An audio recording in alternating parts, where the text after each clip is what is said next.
I am joined by a very special guest, someone who has helped me personally over the last couple of months. He is Cyrus Rustom, and he is the co-founder of Boxica. Tell us a little bit about Boxica. Tell us a little bit about what it is, where it started. It all started with me. I left my previous business and I was hungry to start a new concept. I spoke to the smartest, most successful person I knew, and that was Lee, my business partner.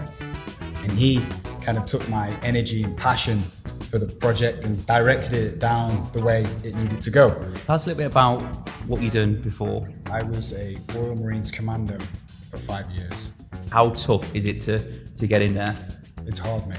It's very hard. They train you sensibly from day one, and they build your fitness up to becoming a level where you can pass the 4 commando tests. What brought you to Dubai? I just picked Dubai randomly because it looked like a very entrepreneurial place, and I just had this inner feeling that I needed to go there. Yeah. I can relate massively to this because when I was 22, I think it was 22 when I moved here, I don't want the sense of regret or what if when it's too late. I think the sense of competition, discipline, disappointment, consistency links very, very well to just being successful in general, but in particular, business. After a very long and extended break away, I am back on taking care of business. Delighted to be back, and I am joined by a very special guest, someone who has helped me personally over the last couple of months. He is Cyrus Rustom, and he is the co-founder of Boxica. Hello, mate. Thanks, mate. Thanks for having me. How are you? Yeah, perfect. I was just saying before camera, this is marketing 101 here. He's got caps, he's got t-shirts. Unbelievable. Okay, mate, so why I've asked you here today is, obviously, sports resonates very deeply in our business. I think the sense of competition, discipline, disappointment, consistency links very, very well to just being successful in general, but in particular, business. Yeah. So tell us a little bit, before we get started, tell us a little bit about Boxica, because it's something that was new to me a year ago before my wife introduced me. Tell us a little bit about what it is, where it started. Yeah, it all started with me. I left my previous business and I was hungry to start a new concept. And at the time I worked for the royal family, and I was in London with my client, and I saw a few concepts that I liked the look of. So I did what I thought was best in that scenario. I spoke to the smartest, most successful person I knew, and that was Lee, my business partner. And he kind of took my energy and passion for the project and directed it down the way it needed to go. And so that started a chain of research. We went to New York for a week. I did 4 or 5 classes a day in New York for a week, trying out all the concepts over there. And I learned through that research that there was a trend happening that evolved around boxing and bringing it into the masses, where previously boxing was typically a male-dominated environment. You had to get punched in the face if you wanted to do boxing, bleed. There were dirty, sweaty environments, and the trend was bringing boxing to the masses and making it fun and unintimidating and for everyone. And then we went to Amsterdam, did some more research, and we took the best of what we found from Amsterdam, London, New York, and created this concept. And we did the fit out throughout lockdown and opened the week after lockdown. And so the first year of business, you can imagine, people didn't want to be near people at that moment in time. Everyone was scared. It was a very unsure time, but we got through it, and we've expanded now from the first boxing and fitness studio to the cycling studio to the cafe, and we have 2 outdoor training spaces. We've just well surpassed the $1 million revenue mark, which is a great milestone for us, and we're continuing to grow. One of the biggest compliments I can probably give you is my wife, up until 18 months ago, did not like exercise. She didn't probably need to up until having children, to be honest with you. But since joining Boxica, she's absolutely, when I say addicted, if she doesn't do it every day, it's a bad day. Yeah. So I think what you've tried to achieve in terms of making it completely open to all, you've certainly achieved it there, because someone who's gone from not doing exercise to an environment where How I describe Boxica to everyone is it's so a bit like a cult. Yeah. To explain it, it's so bizarre because you've got such a sense of community, and what you've done in 2.5, 3 years is amazing. You know, what you tend to find is there's a lot of people that go there from all different walks of life, and they're so friendly. Yeah. They are quite protective in terms of, to give me an example, like there was another boxing gym open, I think a year ago, and lots of different people have, said to me, "Oh, try this." And me, I'm like, no, I love Boxica, I love the people there. And that same message or that same response is to a lot of other people. So what you've done in that short space of time, creating that cult-like community feel is actually quite magical. You've done something which is not easy to achieve. And I honestly implore anyone that's listening or watching this to try Boxica. There's lots of different things. It's very challenging. It's so fun. The people are great. But in terms of the business itself, what's been the biggest challenge for you since opening? Obviously, lockdown, we talked about that. But during that part, what's really been the hardest thing for you to kind of overcome, or things that you think, we need to tackle this next? Well, when we opened, we started with the one studio, which was the boxing and fitness studio. And it was, like I said, it was a tough start, but it became very apparent within the first 6 to 8 months that we were onto something, right? And what you've just said about the community, that was purposefully set. It didn't happen by accident. We created that through how our team are and how our coaches are and the type of people that I hired. And so we were at the point where we were like, okay, we're doing well, but we were starting to get feedback like, we want to try some other things. Like, it's great, we love it, it's fun, but we'd love to have other concepts, do some different strength training, kettlebells, and we got all these different ideas from our members. So we were at a point where we were running a profit. We had relatively low overheads because we just had the 2 units. We converted it into the one studio. But we had all these customers telling us we want more, right? So we reinvested all of the profits and more money from our own pockets and decided to take on the other units. And so, that crossroads for us was key. We could have just stayed with the one studio and been happy with that, but taking the risk, opening up we took the lease on the 2 other units without even knowing what we were going to do. Wow. We just heard that other people were going for it. We were like, we'll speak to the landlord, get them, and then decide, right. So we were sat down, pen to paper, right, what are we going to do?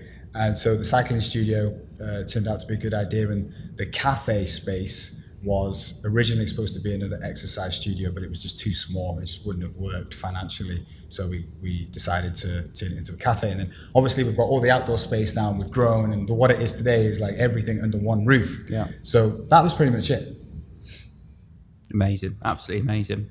So you've got a bit of a unique past before Boxica and doing, personal training for royal families and whatnot.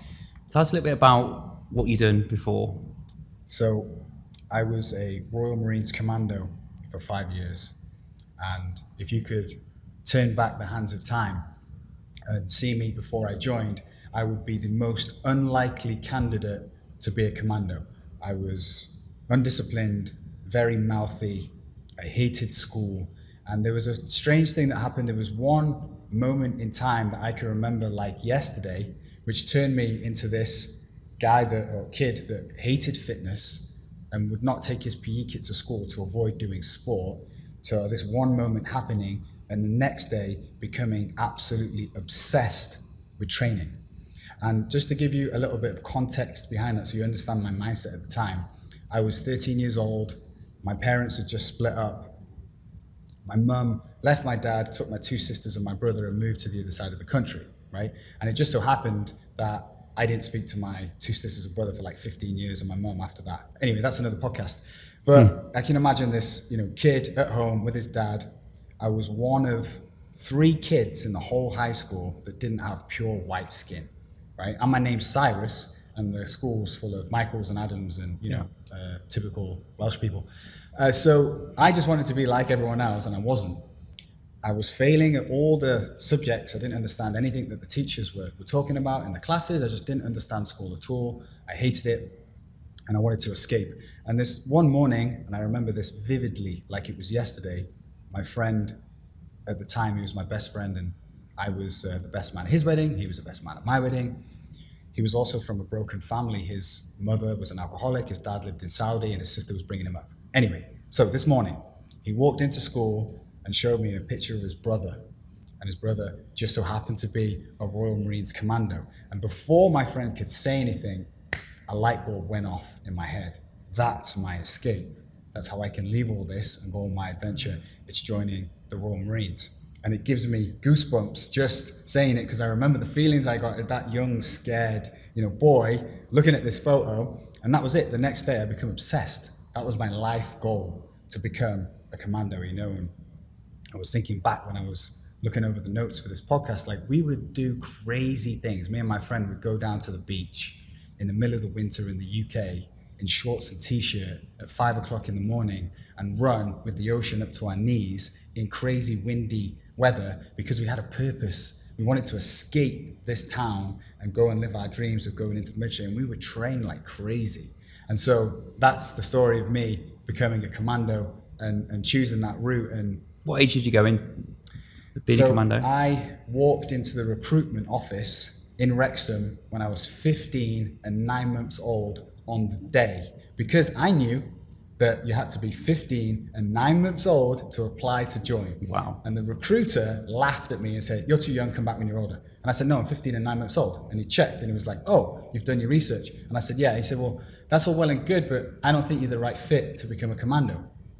And he didn't realize what I'd been through, right? And where I was coming from. So somehow managed to convince him to let me go on the potential Royal Marines course, which at the time you needed to do 3 days with them in the commando training center to see if you were good enough to go into commando training.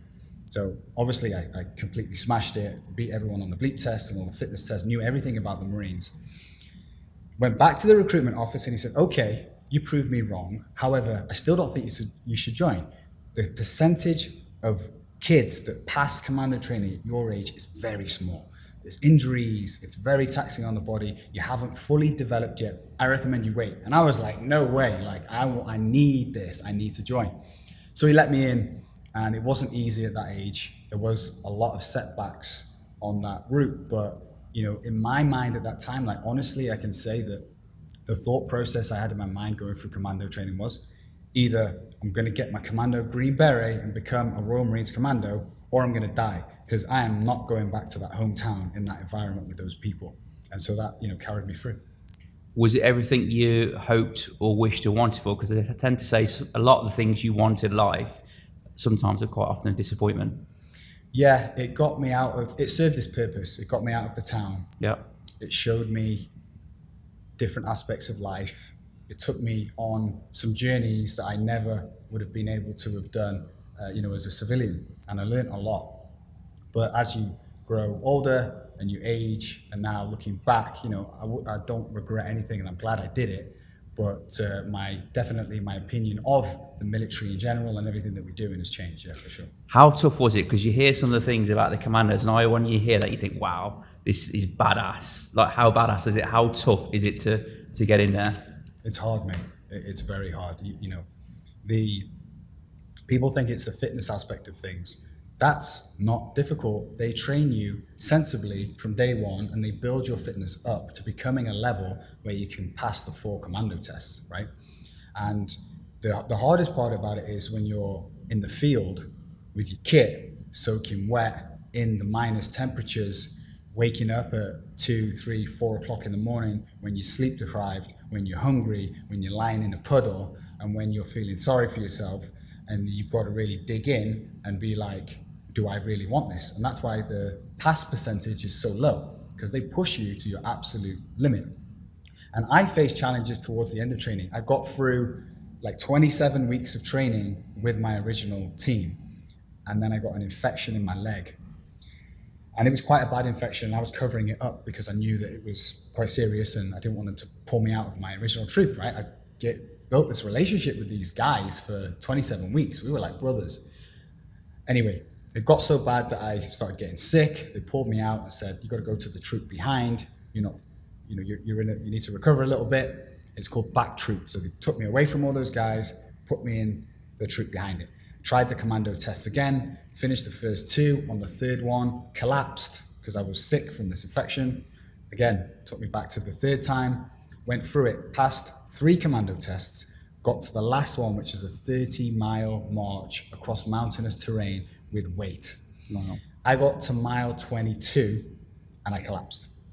And they took me in hospital and they obviously stripped me, and they saw this red road map on my leg, which was the infection that had gone from my knee up to my hip and down my shin. And the doctor was like, "You idiot. Do you know how serious this is? Like, not that long ago, we'd have been straight into surgery and we'd been looking at chopping stuff off."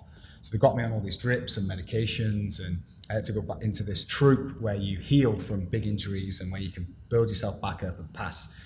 But again, we did it, we got through it.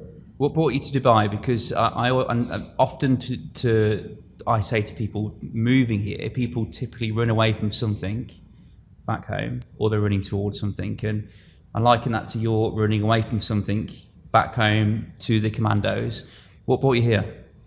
I was living in Thailand, working as a coach, and life in Thailand's very relaxed. Mm-hmm. You're in flip-flops, you don't wear t-shirts, you're in shorts. I was working for 2 hours a day coaching, and I was training Muay Thai 4 hours a day. Life was very chill. I wanted more.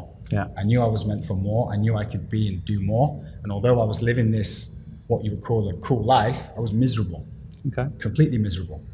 So I just picked Dubai randomly because it looked like a very entrepreneurial place, and I just had this inner feeling that I needed to go there. Yeah. And so that's why I moved here on my own as a personal trainer, working in fitness first. I can relate massively to this because when I was 22, I think I was 22 when I moved here, I said to my mum at the time, I don't want the sense of regret or what if when it's too late. And I always felt something in my body where I was capable of more. I knew I could do more. I knew I could be successful. And that's what kind of drove me to Dubai. Circling back to business then. So I think Dubai in general, as we can probably both agree, is there's lots of things going on regarding the fitness community. Lots of different options, lots of different choice in terms of things open up, whether it's sports, paddle tennis, whatever it might be. How do you go about in your business attracting new clients, new customers, retaining them, and building that sense of community? And I guess coming back to that call, what's the magic? What have you done? Yeah, well, the typical gym is focused on the transactional type relationship. They want lots of members so they can get lots of money in the bank, and they count on the members not showing up to the gym actually, because the gym might have 10,000 members on its books, but only 3,000 of them will actually come and train regularly, because it is a transactional interaction with the customer. We knew from an early stage that we needed to build a relational experience for the customer. So it works both ways. It's good for the business and it's good for the customer. Let's look at the example, right? So someone comes to a regular big box gym, they sign up for a membership, and there's no relationship there with the place. It's just equipment in a room. They come and train and leave. Another gym, a bigger, better, fancier equipment gym opens down the road. They're going to move and go to that one, or they're not just going to show up and get the results, right? So that's not good for them as a person trying to get results in fitness. What we tried to build was a relationship where we know their names, we know their kids' names, we know their pets' names. We have events outside of the gym where we know these people on a deeper level. We have relationships with them. We speak to them like humans and build a relationship with them so that they feel comfortable. They feel like it's a second home to them. They like coming to the gym, not just to train, but because of the people and the environment. Therefore, they are more consistent with their fitness because they show up more and they get better results. Mm-hmm. And it's better for business because it's hard to look at your friend in the face and say, hey, I don't want to hang around with you anymore, right? So they hang around and it's good for both. It's a win-win. One of the things which impresses me about Boxica is you have lots of things to bring people together. So you have ice baths regularly. I think you have like a regular drinks, so to speak, events of the members, socials, the stuff outside of the typical training that you do to kind of bring not just the core group of people that go there, but to encourage Absolutely. I guess there's a lot of new people that come to your gyms the first time, perhaps new to Dubai as well, so perhaps looking for friends. 100%. I think Dubai in general can be a lonely place. Yeah, absolutely. You don't know people, so I think from that aspect. Tell me about where you're based then. So where is Boxica? Where can people find it? We're in Studio City, and Studio City was very underdeveloped when we first got there.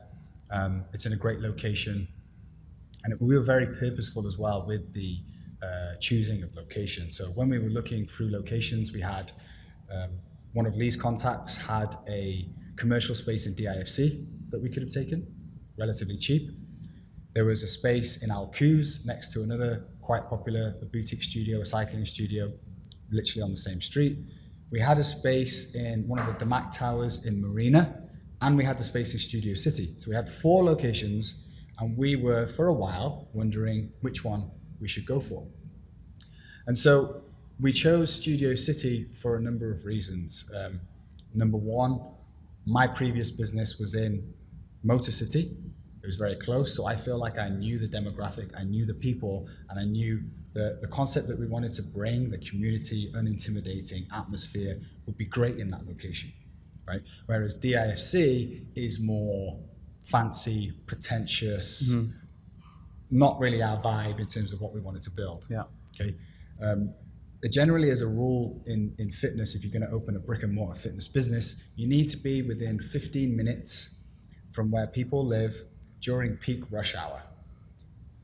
So Studio City is perfect. Jumeirah Golf Estates, Arabian Ranches, Moudon, Mira, the whole community. Got Tilal Gaff coming up around the corner as well. Right, Damac 1. Yeah. I mean, packed with residential, the type of people we like, right? Mid to high income, families, professionals live in that area. So we decided to ditch the other locations, go all in on Studio City, and it was a great decision. They say rising tide lifts all, and I think that applies to Studio City, because when you hear the name, you think, oh, I'm not sure, you don't know a lot about it, but there's so much happening around there that it would only benefit the area. Obviously, the impact that it might be rising rents in the future for you guys. Yeah, for sure. No, they've increased. The rents have increased a little bit. We do have a good relationship with the landlord, and the place has developed a lot. I mean, there was no malls in Motor City when I first moved there a few years ago. Now there's like 4 malls there, massive shopping centres. And there's so much potential for Motor City, so much more development to happen. There is, and it's happening, you've seen it, right? And same in Studio City, there's so many residential blocks and new buildings coming up in that area, so it's been great for us. Big thing, choosing your location. What were the biggest factors for, obviously, being close to your clients, but the actual units yourself, when you're a tenant, what sort of things are the biggest things for you, aside from location, choosing somewhere? The first and biggest thing for us is parking. Yeah. So in my previous, when I was working for Fitness First as a personal trainer, it was actually located in Knowledge Village, and they were relying on this block of land across the road for the customers to use as a parking space. And the gym was quite busy. And then they did a construction building, on that plot of land, so they obviously stopped people from parking there. Within 3 months, gyms closed down. No parking. Impossible. How are you going to have a gym with no parking? So parking, and within 15 minutes of where people live, those two were like non-negotiables for us in terms of picking the spot. Okay, so just circling back to where you are in terms of the business, I don't think many people, and you touched on it earlier on about most of your incomes you made from the business first 2-3 years, you put back into business. I don't think a lot of people who are not running a business don't understand. I can tell you from personal experience, Lewis and I probably didn't receive any genuine income from the business until probably year 6 or 7, because we knew we had to put everything back in to ensure we grew at a pace we want. So from a business perspective, where do you think there's areas for you to grow outside of, the core cafe, spin, the gym itself? For us now, really the way that we need to expand is to go to other locations. Okay. So in Dubai, outside Dubai? That's a great question. We've debated this, by the way. We've debated, we've talked about this very briefly, or I've talked about it with Lee, where you should be. Yeah, it's a $1 million question. I feel like there could be potential for something in Business Bay, Yeah. Abu Dhabi, Yeah. maybe a smaller version in Sharjah. I don't know. People have said yes, people have said no, and then on to other countries, around the GCC.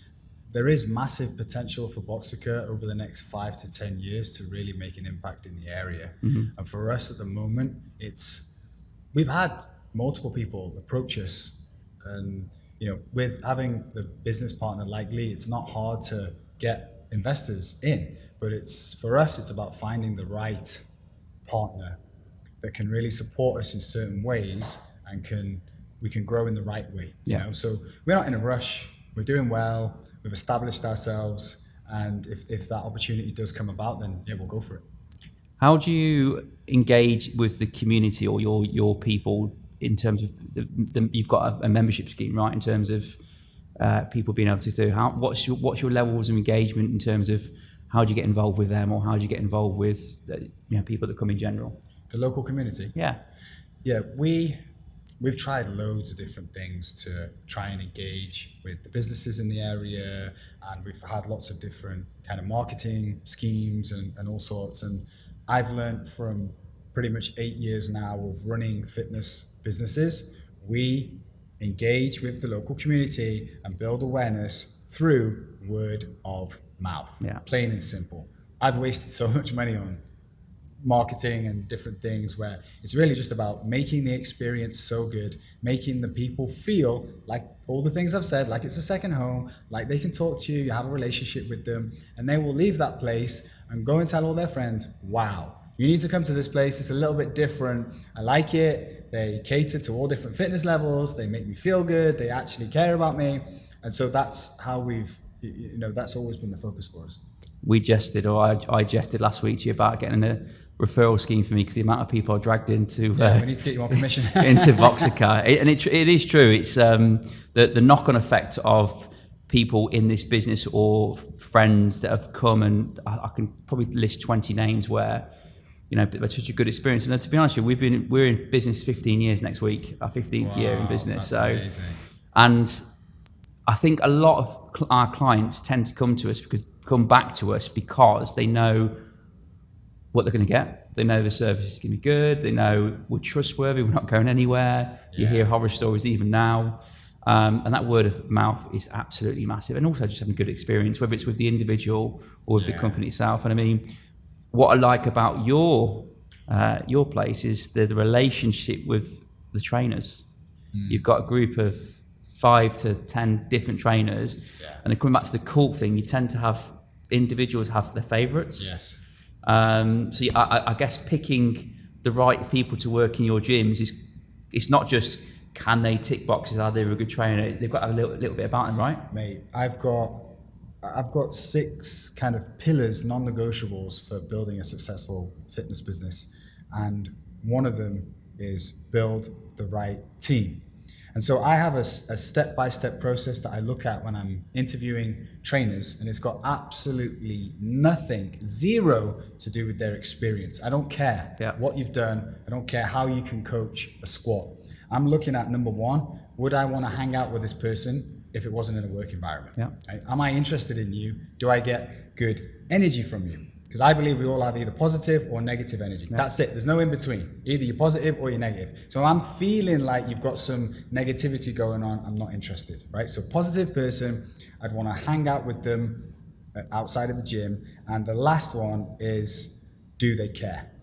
Do they care about people? Are they really into this? And if they've got those 3 things, then I can teach them everything else. So in 15 years, you make a lot of mistakes from our perspective. And I think it's such an old cliche, but people are probably the biggest part of your business, and certainly are for our business.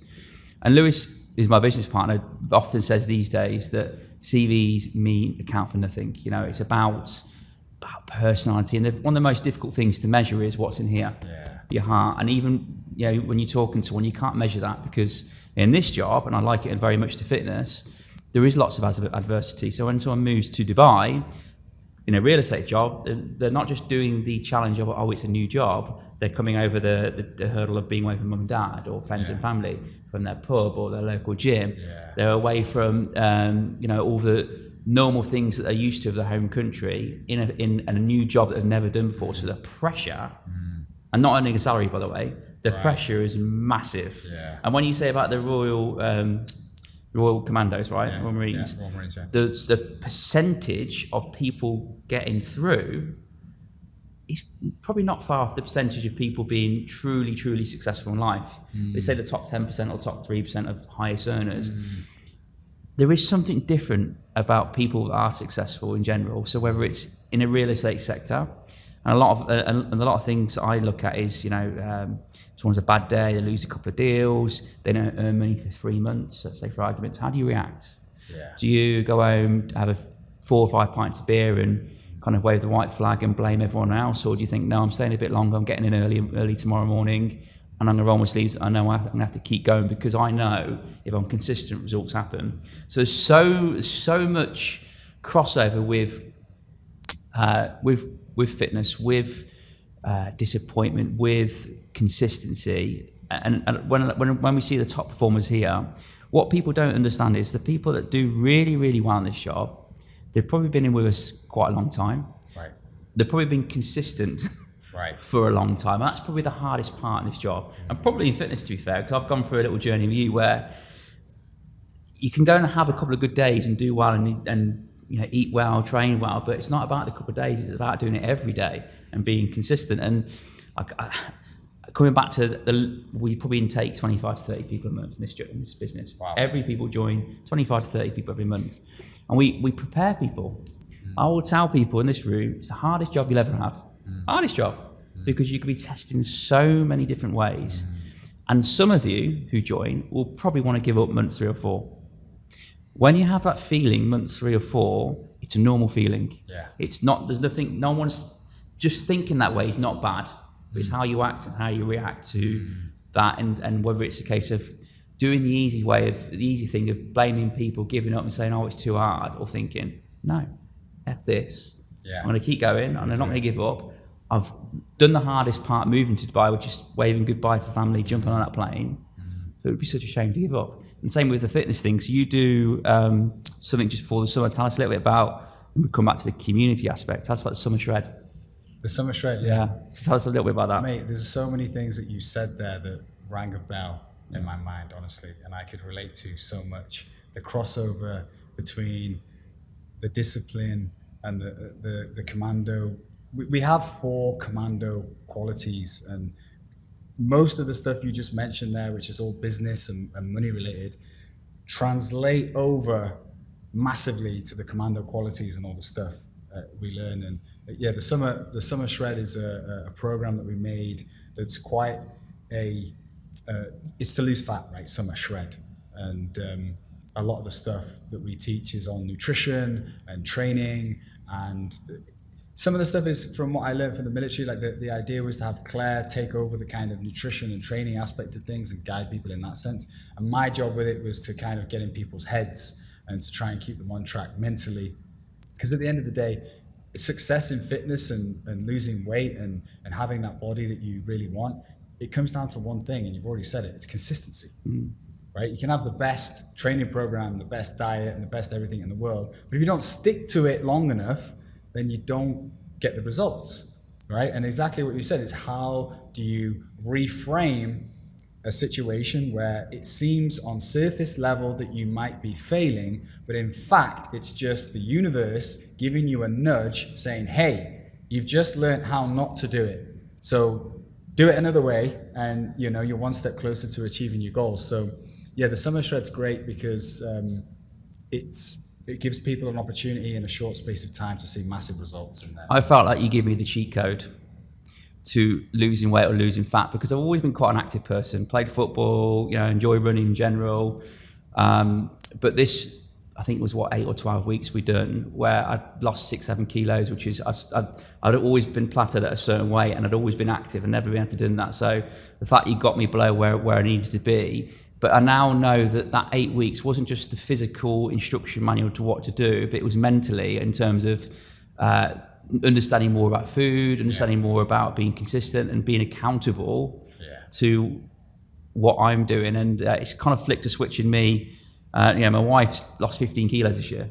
Wow, amazing. that's And insane. a huge part of that is down to the summer shred. And obviously, She's looking great, man. yeah, she's doing good. She's doing very, very good. Right, before we finish up, the Fire 5. I've got some notes in here to talk about each point. So tell me a little bit about the Fire 5. This is new to me. So we may have discussed it already, but tell us a little bit about that. Yeah. So honesty is one of the things on the list, right? Yeah. This resonates with me, and the girls will probably smile at me behind me because I'm quite brutal. And I'll say some of the things sometimes that they're not padded, but I feel like people respect more absolutely being to the point, not waffling around and getting to the point. And I think if more people like that in general are not just kind of skirting around things, it might be to do with fear, it might be to do with... Well, I'll put my hand up and say when I first started my first business, I didn't have the confidence or the ability to have an upfront conversation with someone. I wanted my team to like me. Yeah. Right? And that was the wrong way to be an effective leader. That's completely the wrong mindset to have, right? You're leading those people, and you need to have those awkward conversations sometimes for the better of the relationship, for the better of the business. Yeah. And as an effective leader and communicator, to be able to do that. And I learned the hard way, I'll be the first person to put my hand up and say that through experience and very difficult situations that I've put myself through, I've learned to become an effective communicator and an effective leader through that. And my first business was 3.5 years in Dubai, growing a gym. It was with a family member of mine that I'd never met before I'd come to Dubai. The handshake agreement was, yeah, exactly, right? Right. The handshake agreement was he will invest, I'll do the work, and he invested. It was about 1.4 million dirhams. It wasn't a huge amount, and I did the work, and I grew it to a successful business. And we were doing just shy of $1 million a year revenue. We had a good membership base. It was running a decent profit, but obviously the handshake agreement broke down at some point, and it was probably due to put my hand up to not having those direct conversations early on to set the tone for the rest of the journey. And with direct and brutal honesty, it's not even being rude. It's just saying what you think without skirting around the subject. I think too many people in general skirt around subjects, and it just delays inevitable, and it could very often could be a bad outcome. And fortunately for you, it wasn't particularly for a great outcome with regards to that. So that for me, that first business was my business university. I didn't go to school at all, like I told you. Yeah. So that for me was like, hey, get in the weeds. It taught me hard work. It taught me the exact amount that you put in, you get out, right? And there's no getting around that. You've got to put it in, and the time and the energy and learning about people, communication, managing a team. That was my learning experience, So although that relationship did break down from it, that was a relatively inexpensive lesson that I had to learn at that point in time. It's so that I can make these bigger, more aggressive kind of moves, knowing that I learned that mistake. Do you know what, with mistakes in general, and this is to me talking business, I've made so many mistakes over the year, me and Lewis have, so many, whether it's big or small situations, but I would much prefer to make a mistake than not try at all. Yeah. And there's so many people that are scared, stiff to make a mistake, whether it's running a business or in their job or whatever, where they don't ever really progress forward because they're too scared of what might happen. Yeah. Just for me, if you make mistakes, it means you're learning and you're moving forward. Absolutely. So 5, number 2, discipline to achieve performance. How does that relate to your business life in terms of being disciplined? Because running a business, quite a lonely place. You've got the benefit of having a partner, which is great, but it is a lonely place. The reality, everything falls on you. How do you be disciplined now running a business? Yeah. Well, discipline is, when I speak to people about discipline, most people come back to me and say, I've got no discipline, and I like to live what people would see from the outside as a fairly disciplined life, right? You see me on social media posting my wake up time, 4:30 in the morning, and my Seen that burpees, mate. Burpees at 4:30. There's no need for that, I'm afraid. So let me explain it, and let me give a little bit of so that people understand why I do this kind of stuff. Let's take 2 people.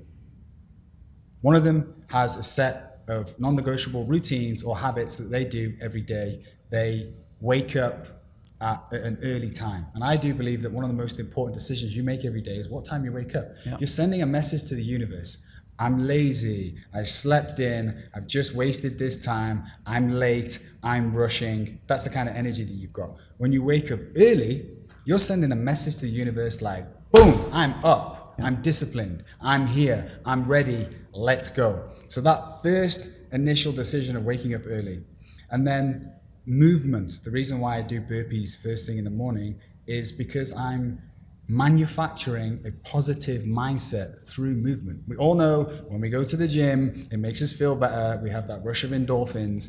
And at 4:30 in the morning, guess what? I don't feel too good, right? I'm maybe a bit grumpy. I could have done with a couple of more hours sleep. So I force myself to bang out a load of burpees, get a sweat on, and I immediately like, boom, right, now I'm awake, now let's go. And I've also given my time some hours of the day that allows me to do some personal development, right? I might journal, read, work on some content or some things for a few hours when no one's going to WhatsApp me, no one's going to email me, no one's even awake yet. So imagine the path of the guy that's got his habits. He's manufacturing his positivity. He's going about his day, shaking hands with people, looking at people with a certain determination and discipline in his eyes, and he's reaching for these higher goals because he's manufactured his positivity and his discipline. Or the guy that wakes up, that's sending different energy to the universe, that hasn't got that discipline, that hasn't got that self-trust, self-control, self-discipline. He's making different decisions in life, right? And over the time, if you zoom out and look at like a 5-10 year period, it doesn't take a rocket scientist to know who's going to be further in life, right? So I always bring things back to choosing the hard, disciplined route, because when you can master yourself, you can then go and master the world. And people think it's hard. It's not. Being disciplined is easy. It's the easy route in life. When you're undisciplined, life becomes very difficult. And everyone knows what they should be doing. Everyone's got the voice inside their head after they've just gone out drinking all night in the morning that says, oh, I shouldn't be doing this anymore. Or when you look in the mirror and you look at your body and you're not happy with it. How much negative energy is that? You're not proud of your own body, the place that you live.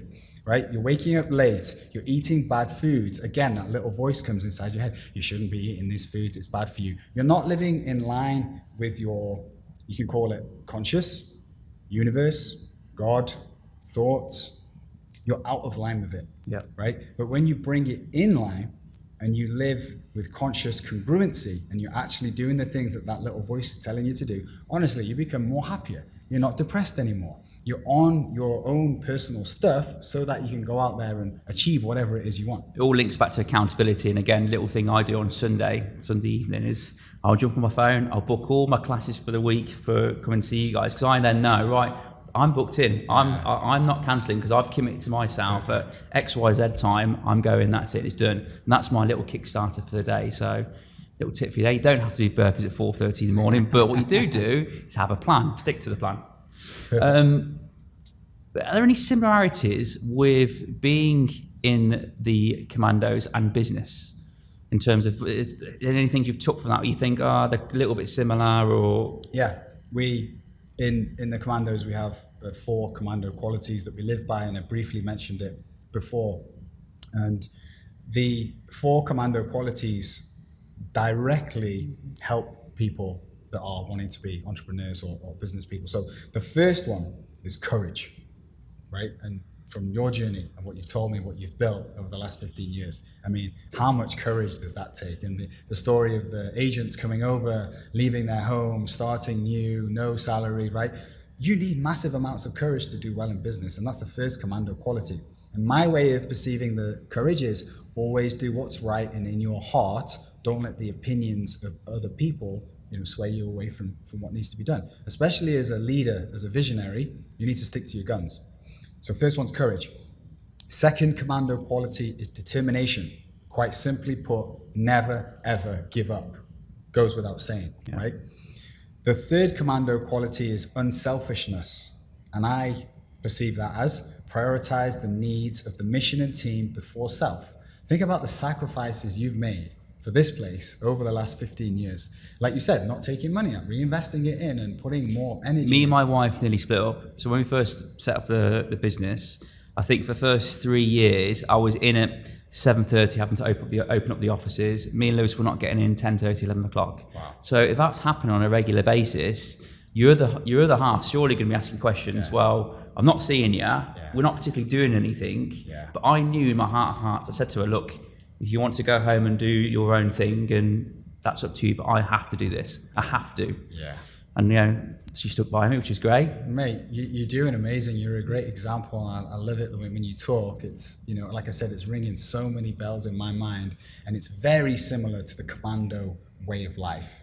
Entrepreneurs, successful entrepreneurs like you, and Royal Marines Commandos have so much in common. The last commando quality, and the one that I personally resonate with the most, is cheerfulness in the face of adversity.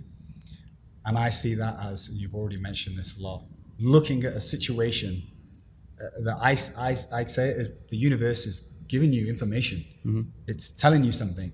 And it's all about your perception of the situation, right? Cheerfulness in the face of adversity. The universe is telling you that what you're doing is the wrong way. You just need to change your path and go on another course. And perception, and I pride myself on having a smile on my face when I'm going through tough situations. Does environment play a part of that? Because I'm talking about this because where we're from, the UK, okay, every single day on the news is not a lot of good. I always find when I'm in the UK, I love it because I'm around my family, but I feel like I don't blame people not feeling great because of the negativity. Does environment play a part in that? 100%. 100%. I think that's why I had that intuition to come to Dubai, to get into the environment that was very entrepreneurial and progressive. I went back home this summer, even having lived in Dubai 11 years and having all this discipline and habits and mindset and whatever, I felt my energy come down to the level of the people in my hometown. Now, don't get me wrong, I love those people. I went to school with them. But honestly, I was starting to question myself, and I started to slip here and there, and people are out of shape, they're unhealthy, they're brainwashed by the media, and the weather doesn't help at all, right? And you come into Dubai, everyone's positive, progressive, everyone wants to do better, everyone's healthy, the weather's amazing, the beaches. It's just a massive thing, environment. I've got a note on here: the power of resilience and determination examples of hard work goals through mindset. I'm not going to ask you that. I'm going to ask you massive thing, which is very prevalent, certainly in the last 5 years: mental health. Yeah. There are people in my life over the years that have kind of suffered at different degrees. What part does fitness, purpose play in that, and can it help? Yeah, absolutely. It's huge, and it's everything. And I'll tell you a little story about me where I've struggled with this myself. I was in Afghanistan in 2006, and unfortunately, because it's the worst and best thing that's ever happened to me, I was in between. I found myself in between two trucks, where the rear truck went forward, and I was in between them, and I got my head crushed. So I wasn't wearing a helmet. Wow. Broke my jaw in 3 places, completely shattered my right eye socket, and broke my skull in multiple places, right? So, long story short, I didn't realize what I'd done, but I knew in the moment, lying on the sand, that I was in serious trouble, and I was screaming. I couldn't speak because my jaw was messed up, but I was screaming, not because I was in pain, because I thought, oh, this is it. Like, life's over right now. And I was annoyed because there was so much I wanted to do, and I was so young, and I was squeezing the hands of my friends that had gathered around me at this point, and I was squeezing so tightly that they had to let go, because Cyrus, you're crushing my hand. Anyway, obviously going through that, and I suffered a lot of psychological things that I needed to get over, right? And physical. I spent 2 weeks in and out of comas and multiple head operations in the hospital. And then when I stabilized, they put me into a recovery center in Oman, which was a former military hospital, to recover for 2 months. And then they sent me home. And I began my process of recovery. And I went through therapy. And the thing that always got me back on track that helped me the most during that time when I was recovering from this, horrendous injury was my fitness. Because when I trained, I felt good. And I got a little bit, every time I went back to the gym, I got a little bit more of my confidence back. And it was like a staircase. Every time I trained, I felt a bit more confident. I'm looking better, I'm feeling better. These chemicals and endorphins are rushing around my body and making me feel good, so I'm having positive thoughts. And it's a knock-on effect. And I just said that's one of the reasons why I do burpees at 4:30 in the morning, is to manufacture my own positivity, right? Because fitness, it works for me, and it works for everyone.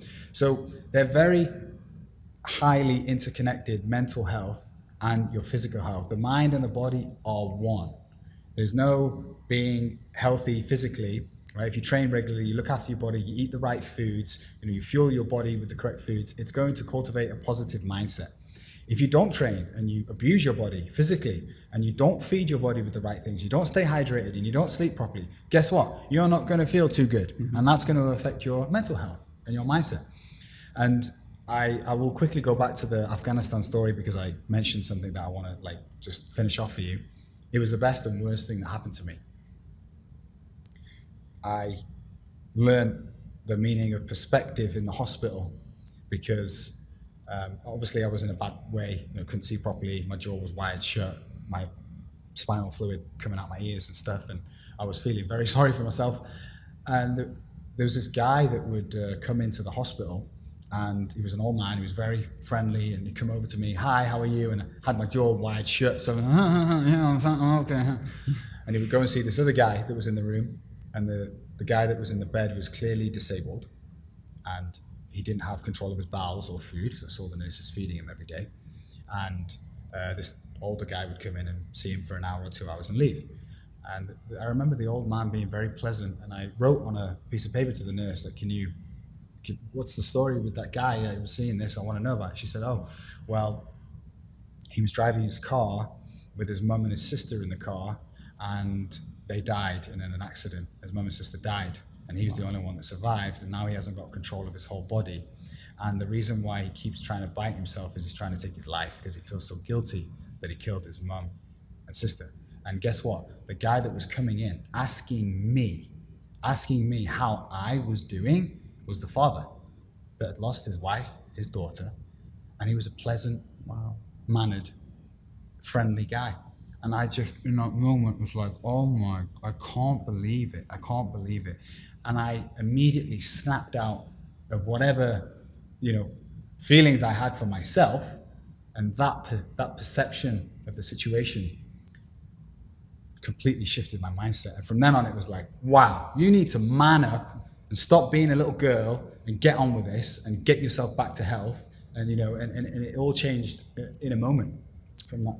What was the age of that guy? Strange question, but there's a reason I'm going with this. I believe he was late 20s. Okay. The guy that come and ask how you were? No, he was an older gentleman. Okay. I would say like 50s or late 50s. It's interesting about generation. So my nan has been particularly poorly quite recently. 98 years old, amazing life. She's been in hospital for quite a long period of time.